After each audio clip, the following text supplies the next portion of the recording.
নমস্কাৰ, এই মুহূৰ্তত আহি পৰিছে সন্ধিয়াৰ কেইবাটাও গুৰুত্বপূৰ্ণ খবৰ। আজি হৈছে 29 মাৰ্চ। লাখ লাখ মহিলা গোটৰ একাউণ্টত চৰকাৰে প্ৰদান কৰিব 10,000 টকা। যদি আপুনি গোটৰ প্ৰপত্ৰটো জমা কৰিছে তেনে ক্ষেত্ৰত আপোনাৰ বাবে এটা ভাল খবৰ। অতি শীঘ্ৰে এই দুটা কাম কৰি লওক, অন্যথা আপুনি গোটৰ 10,000 টকা নাপাব। লগতে PM কিষাণৰ একাউণ্টত 20 নম্বৰ কিস্তিত 4,000 টকা সোমাব কৃষকসকলৰ একাউণ্টত, আৰু কোনোবাই লাভ কৰিব 2,000 টকা। আপুনি কিমান টকা লাভ কৰিব সম্পূৰ্ণকৈ জানি লওক। লগতে অসমত নতুনকৈ অৰুণোদয় আঁচনিৰ প্ৰপত্ৰ বিতৰণ কৰি আছে চৰকাৰে, আৰু লাখ লাখ PMUY চৰকাৰী ঘৰৰ জিঅ' টেকিং আৰম্ভ হৈ পৰিছে। আপুনি এতিয়ালৈকে চৰকাৰী ঘৰৰ জিঅ' টেকিং কৰা নাই নেকি? তেনে ক্ষেত্ৰত কেনেকৈ জিঅ' টেকিং কৰি ল'ব। লগতে কেইবাটাও ৰাজনৈতিক খবৰৰ লগতে অৰাজনৈতিক খবৰ যুগুত কৰা হৈছে আজিৰ দিনটোত। গোটেই অসম তথা ভাৰতৰ বিভিন্ন প্ৰান্তৰ পৰা যুগুত হৈছে কেইবাটাও ডাঙৰ খবৰ। এনেবোৰ খবৰ নিতৌ পাই থাকিবলৈ চেনেলটি ছাবস্ক্ৰাইব কৰি ভিডিঅ'টো এটা লাইক কৰিবলৈ নাপাহৰিব। আজিৰ আমাৰ প্ৰথম খুবেই গুৰুত্বপূৰ্ণ খবৰ হৈছে অসমবাসীৰ বাবে এটা ডাঙৰ খবৰ। PM কিষাণৰ ধনক লৈ ডাঙৰ খবৰ আহি পৰিছে। PM কিষাণক লৈ জৰুৰী নিৰ্দেশনা জাৰি কৰিছে চৰকাৰে। এইবাৰ বহু কৃষকে PM কিষাণৰ ধন নাপাব। PM কিষাণৰ ধন পাবলৈ হ'লে কৰিব লাগিব কেইবাটাও গুৰুত্বপূৰ্ণ কাম। এইবাৰ ধন লাভৰ পৰা বঞ্চিত হ'ব 7 প্ৰকাৰৰ কৃষক। আপুনি টকাটো পাব নে নাই সম্পূৰ্ণকৈ জানক।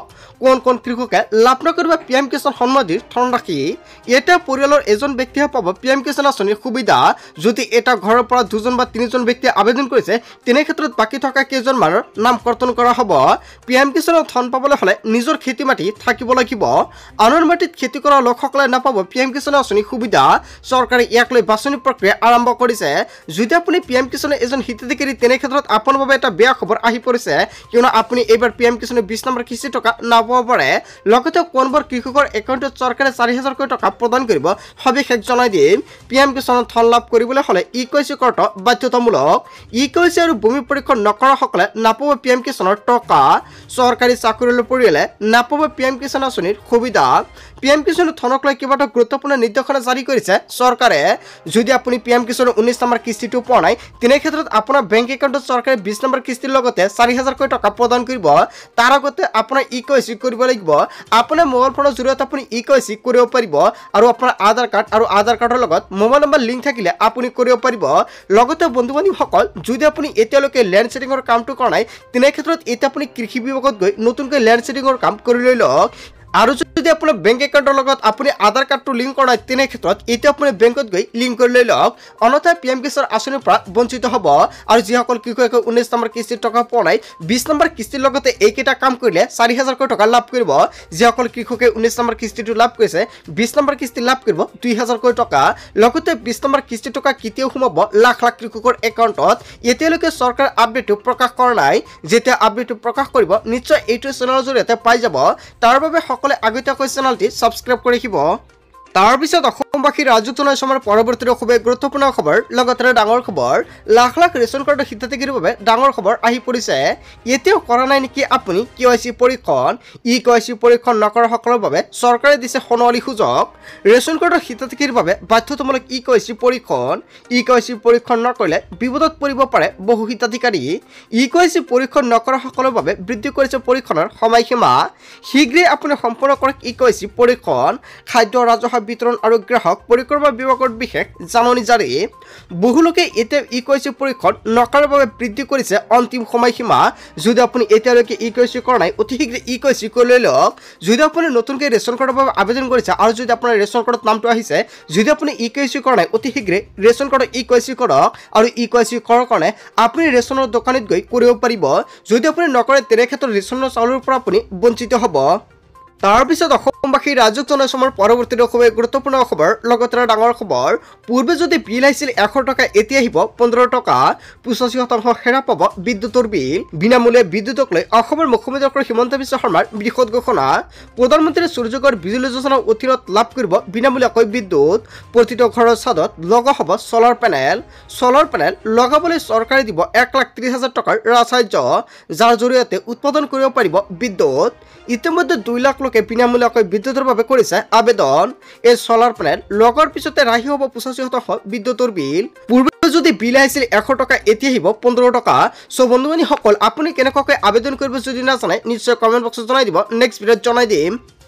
তাৰ পিছত অসমবাসী ৰাজ্যক জনাইছো আমাৰ পৰৱৰ্তী খুবেই গুৰুত্বপূৰ্ণ খবৰ লগতে ডাঙৰ খবৰ চলি আছে বৃহৎ চাৰ্ভে সকলো কৃষকৰ হ'ব পকীঘৰ জীৱিকা সখীয়ে অনিয়ম কৰিছে নেকি আপোনালৈ তেনে ক্ষেত্ৰত লগে দিব পাৰিব আপুনি অভিযোগ ইচ্ছাকৃতভাৱে কোনো জীৱিকা সখীয়ে নাম এণ্ট্ৰি নকৰিলে হ'ব একশ্যন ব্যৱস্থা লোৱা হ'ব জীৱিকা সখীৰ বিৰুদ্ধে কেঁচাঘৰত থকা দুখীয়া লোকক দিয়া হ'ব বিনামূলীয়া ঘৰ কোনো লোক আৰু কেঁচাঘৰত থাকিব নালাগে এয়া প্ৰতিশ্ৰুতি প্ৰদান কৰিছে চৰকাৰে সদনত ডাঙৰ ঘোষণা কৰিছে মন্ত্ৰী ৰঞ্জিত কুমাৰ দাসে হয় বন্ধু বান্ধৱীসকল এতিয়াও যদি আপুনি জিঅ'টিকিং কৰা তেনে ক্ষেত্ৰত এতিয়া আপুনি পঞ্চায়ত গৈ খবৰ কৰক আপোনাৰ পঞ্চায়তৰ অন্তৰ্গত জীৱিকা সখীৰ দায়িত্ব কাক দিয়া হৈছে আৰু সেইসকলৰ মোবাইল নম্বৰ লৈ এতিয়া আপুনি কল কৰি আপোনাৰ গাঁৱত লৈ গৈ আপুনি এতিয়া জিঅ'টিকিং কৰাই লওক অন্যথা কিন্তু পিছত আপুনি কৰাব নোৱাৰিব মাজত মাত্ৰ এটা দিন বাকী আছে তাৰ পিছতে বন্ধ হৈ যাব জিঅ'টিকিঙৰ প্ৰক্ৰিয়া আৰু তাৰ পিছত আপুনি কৰিব নোৱাৰিব পিছত আপুনি কিন্তু চৰকাৰৰ সুবিধা নাপাব যিসকলে জিঅ'টিকিং কৰিব সেইসকলৰ একাউণ্টত চৰকাৰে কেতিয়া টকাটো প্ৰদান কৰিব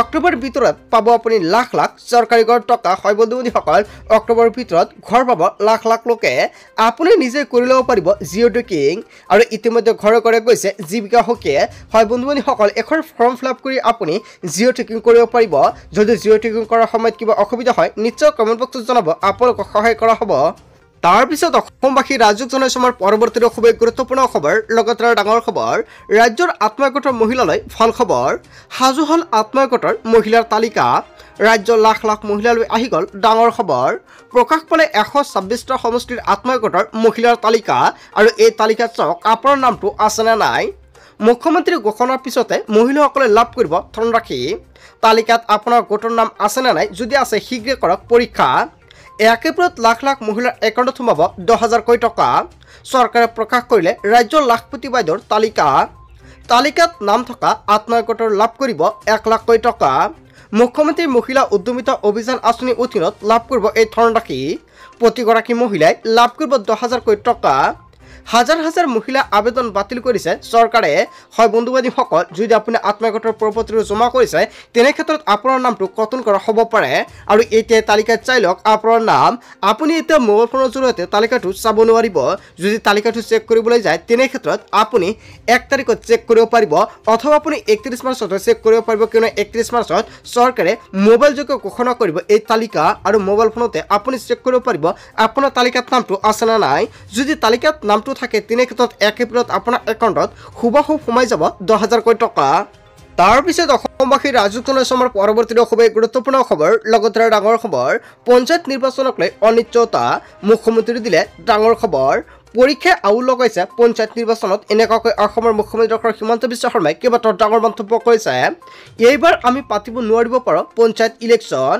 প্ৰশ্ন কাকত ফাদিলৰ বাবে এইচএছ প্ৰথম বৰ্ষৰ পৰীক্ষা পিছলৈও ৰৈ নাথাকে পঞ্চায়ত নিৰ্বাচন অৱশেষত পঞ্চায়ত নিৰ্বাচনক লৈ মুখ্যমন্ত্ৰী ডক্টৰ হিমন্ত বিশ্ব শৰ্মাৰ বৃহৎ ঘোষণা পৰীক্ষা শেষৰ 2টা দিনত চলিব পঞ্চায়ত নিৰ্বাচনৰ প্ৰচাৰ বহাগ বিহুৰ পাছত হ'ব পঞ্চায়ত নিৰ্বাচন মুখ্যমন্ত্ৰী ডক্টৰ হিমন্ত বিশ্ব শৰ্মাই পঞ্চায়ত নিৰ্বাচনক লৈ কেইবাটাও ডাঙৰ মন্তব্য কৰিছে কেতিয়া হ'ব পঞ্চায়ত নিৰ্বাচন অৱশেষত পঞ্চায়ত নিৰ্বাচনক লৈ মুখ্যমন্ত্ৰী ডক্টৰ হিমন্ত বিশ্ব শৰ্মাই এটা ভাল খবৰ দিলে তাৰ পিছত অসমবাসী ৰাজ্যক জনাইছো আমাৰ পৰৱৰ্তী খুবেই গুৰুত্বপূৰ্ণ খবৰ লগতে ডাঙৰ খবৰ অৰুণোদয়ৰ পৰা নাম কটা গ'ল শ মহিলাৰ আৰু জিলাই জিলাই ইয়াক লৈ প্ৰতিবাদ সাব্যস্ত কৰিছে মহিলাসকলে জিলাই জিলাই মহিলাসকলৰ প্ৰতিবাদ দীৰ্ঘদিন ধৰি অৰুণোদয় পাই থকাৰ পিছত কিয় নাম কটা গ'ল আপুনি আগতে যদি অৰুণোদয় আঁচনি পাইছিলে এতিয়া আপোনাৰ নামটো কৰ্তন কৰা হৈছে নেকি যদি এনেকুৱাকৈ সমস্যা হৈছে তেনে ক্ষেত্ৰত নিশ্চয় কমেণ্ট বক্সত জনাই দিব আৰু কোনটো জিলাত এনেকুৱাকৈ ঘটনা হৈছে বা কোনটো জিলাৰ পৰা আপুনি ভিডিঅ'টো চাই আছে সেয়াও জনাই দিব নাম কটা যোৱাৰ পিছতে শ মহিলা ওলাই আহিছে ৰাজপথলৈ